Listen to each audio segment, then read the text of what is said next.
Well, what a thrill it is to be here with you folks tonight. And before I begin, I just want to do a shout out to John, who puts these shows together with all these talented people.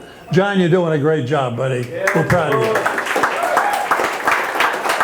And a very special shout out to a beautiful lady named Monique. Now, Monique is the owner, proprietor of this beautiful establishment, Durty Nelly's, and she allows us to come into her front room every week and just raise all kinds of heck, as you know. Monique, take a bow, honey. Well, you're probably wondering, just what is a 90-year-old guy doing up here in stand-up comedy? That's a pretty good question. You see, my bucket list is down to just 2 items: stand-up comedy and bungee jumping. Now, but you know, you jump off a 10-story building tied to a rubber band, praying that it doesn't break when you get to bottom. Then it reminded me of the fact that when I was born, I came into this world because of a broken rubber. And I don't intend to go out the same way I came in. Now, I got some good news from the federal government this morning. 2 more payments, my student loans all paid. Oh, that's amazing. You know, I heard somebody say when I was walking up here at this table over here, and they said, "You don't look 90." And I wanted to thank you for that compliment. I may not look it, but I'll guarantee I sure feel it. Oh my goodness, you know, we got a call the other morning from our neighbors, and they said, "You're making too much noise having sex in the early morning hours over at your house." And I didn't want to tell them, I was just trying to put my socks on. And, you know, I look at the paper and there are people my age who are climbing Mount Everest and well, you name it. I'm glad that I can get one leg through my underwear in the morning when I get my socks on. Well, when I grew up, my father was a minister. And if you know what being a PK is like, let me tell you, there's a very big spotlight, about 50,000 watt, that shines on you all the time. And the crazy thing about it is that when you move to a new town, new neighborhood, and the kids all want to know what your dad does. And I didn't want to tell them that my dad was a preacher or I wasn't goody two-shoes. So I'd tell them that my dad sold fire insurance.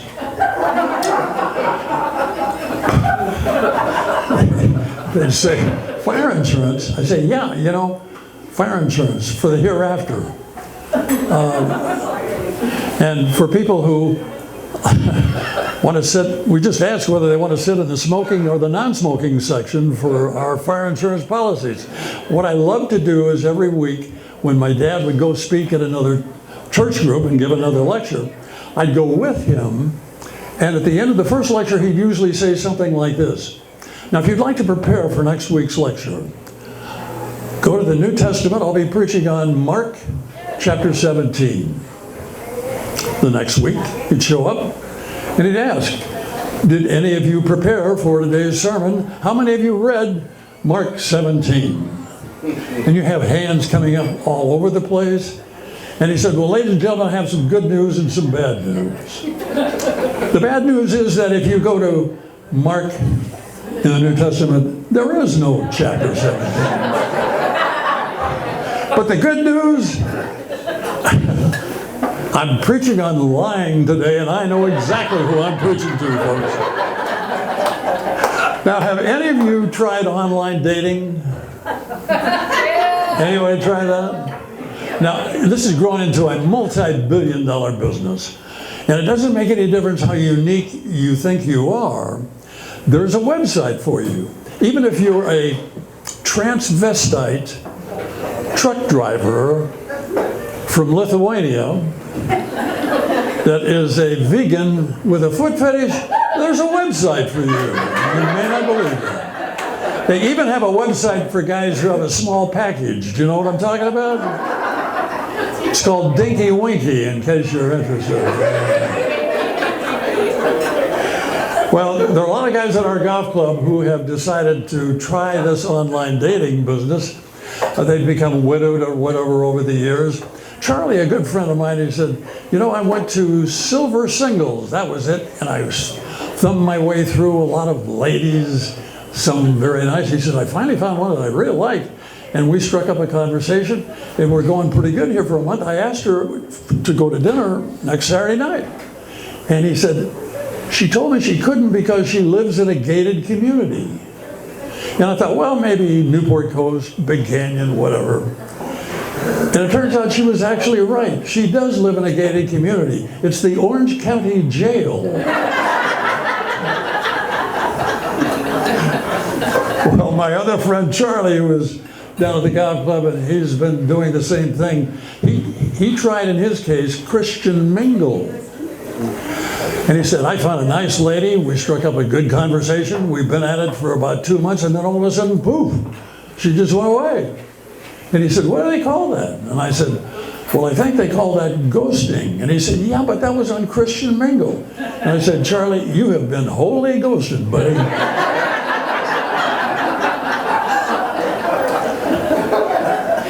Now, there are two ladies from the Deep South, and they would remind you of Thelma and Louise. And they were in the early 80s. They wanted to retire in Newport Beach because the weather is so much better here than it is in the Deep South. So they arrived and they checked into the Viventi, very nice upscale retirement center here in Newport. And they enjoyed so much playing cards in the afternoon, going to the movies, the road trips, all of this. And being from the South, they loved Jack Daniels. And they also loved to smoke. Now, you can't smoke in the building. So what they would do every night at 5 o'clock is that they would head down to the South 40 of the property. There's a nice patio out there. And they would enjoy their Jack Daniels on the rocks. And then they'd have a smoke. Thelma, she smoked Lucky Strikes. Louise, she smoked Camels.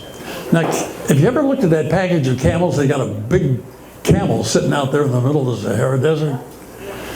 And it began to mist a little bit, and then it began to rain a little bit more, a little bit more. And so Thelma's menthol cigarette was beginning to droop a little bit, and so was Louise.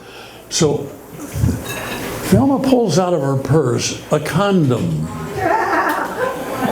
And then she pulls out a pair of scissors. And she proceeds to cut the end off of the condom. She circumcised the condom. I mean, that's what happened here. So then she took the condom and she slipped it over her cigarette. And Louise said, that's the most creative idea I have ever seen. And she said, well, look, you just go down to the pharmacy tomorrow and buy some condoms. So the next day, Louise is down there at the pharmacy. She said, the pharmacist, I'd like to buy a pack of condoms. Of course, she's in her 80s, he's in his 30s, so he's pretty amused by this. And he said, well, now what kind of texture would you like?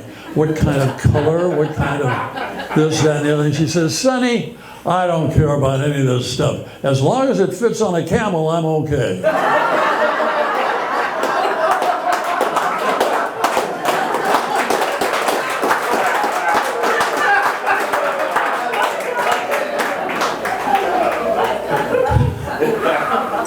So this wonderful lady lived up at Newport Coast, and her favorite thing to do was to head down to Fashion Island and to go shopping and have lunch with all of her girlfriends. And all of a sudden, she is having lunch and she had a heart attack. And they take her directly to Hoag ER. They're giving her the defibrillator treatment, trying to revive her.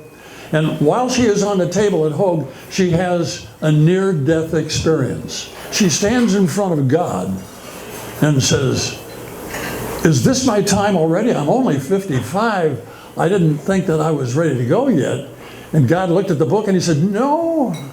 He said, you know, you're not due here for 22 years, 8 months, and 3 days. I don't know what. So while she's at Hoag, she decided she'd have a little work done. First thing, a facelift.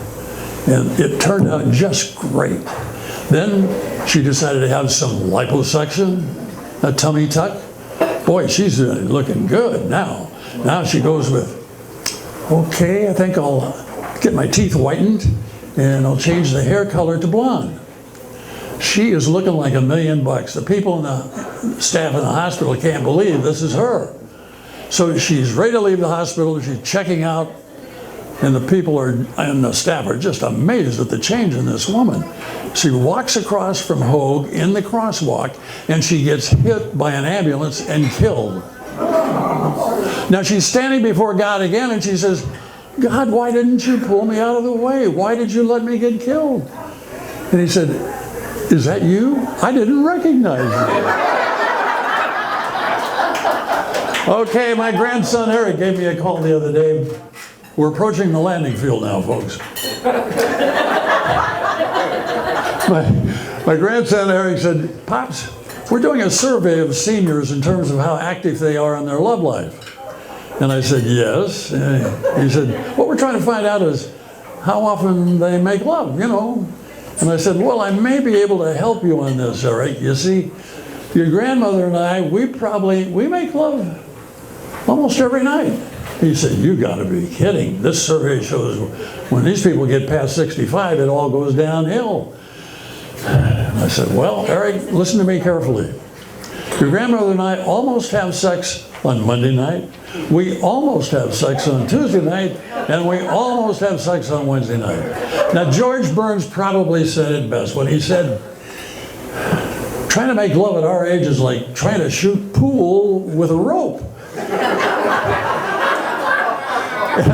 And when you're climbing Climax Mountain, and you get to the top, and the explosion takes off, you don't know whether you're having a heart attack, a stroke, or maybe an orgasm. But Viagra has been helping old guys like us out for 25 years now, and they finally figured out just what it is that Viagra and Disneyland have in common. You gotta wait for a long time for a 1-minute thrill ride.